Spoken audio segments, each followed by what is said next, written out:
நான் உங்கள் அப்துல் மாலிக் பேசுகிறேன். இன்றைக்கி சிதம்பரத்தில் ஆய்வு பணிக்காக ஒரு பள்ளிப்பட ஆட்ட மக்கள் நற்பணி சங்கத்திற்காக மக்களுடைய ஆய்வு பணிக்காகவும் மக்களை சந்திக்க நாங்கள் சென்றபோது ரொம்ப மகிழ்ச்சியாக இன்னமும் ஒரு பெரிய ஒரு மன மகிழ்ச்சி இருந்துச்சு. என்னதான் 1000 வேலைகளை விட்டுட்டு மக்களோட தேவைக்காக போகும்போது அதில் ஒரு சின்ன ஆத்ம திருப்தி.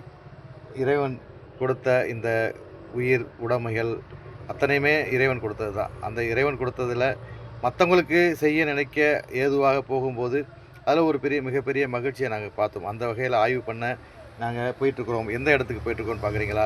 இன்னும் கொஞ்சம் நேரத்தில் அந்த இடம் வந்துடும் பாருங்கள். கொஞ்ச நேரத்தில் அந்த இடம் வந்துடும். நீங்கள் ஆவலாக எதிர்பார்த்துட்டு இருக்கிற அந்த இடம் தான். நாங்கள் அடிக்கடி சொல்லியிருக்கிறோம், ராமேஸ்வரத்தில் நீங்கள் பாம்பன் பாலத்தை பாருங்கள் அப்படின்னு. ஆனால் எங்கள் சிதம்பரத்தில், அதுவும் பக்கத்தில் அமைஞ்சிருக்கிற கொள்ளடத்தில் பாம்பன் பாலம் மாரி ஒரு அருமையான பாலம். எவ்வளோ ரம்மியமாக ட்ரெயின் போயிட்டுருக்கு பார்த்தீங்களா? 2 பக்கமும் நீர் மிக ரம்மியமாக அழகாக சூப்பராக இருக்குது பாருங்கள்.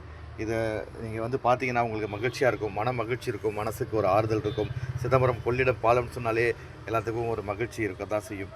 அந்த வகையில் இந்த சிதம்பரம் எப்போதும் உங்களை வரவேற்குது. அதில் குறிப்பாக பள்ளிப்படை ஆட்ட மக்கள் நற்பணி சங்கம் உங்களை வருக வருக என அன்போடு வரவேற்கிறது. வாருங்கள் வாருங்கள், சிதம்பரம் வாருங்கள். வந்தால் எங்களை மறக்காமல் பாருங்கள். பள்ளிப்படை ஆட்ட மக்கள் நற்பணி சங்கத்தை மட்டும் இல்லை, இங்கே இருக்கிற அனைத்து ஆட்ட ஓட்டுநர்களையும் பாருங்கள். நாங்கள் உங்கள் நண்பர்களாக எப்போதுமே கூட இருப்போங்க.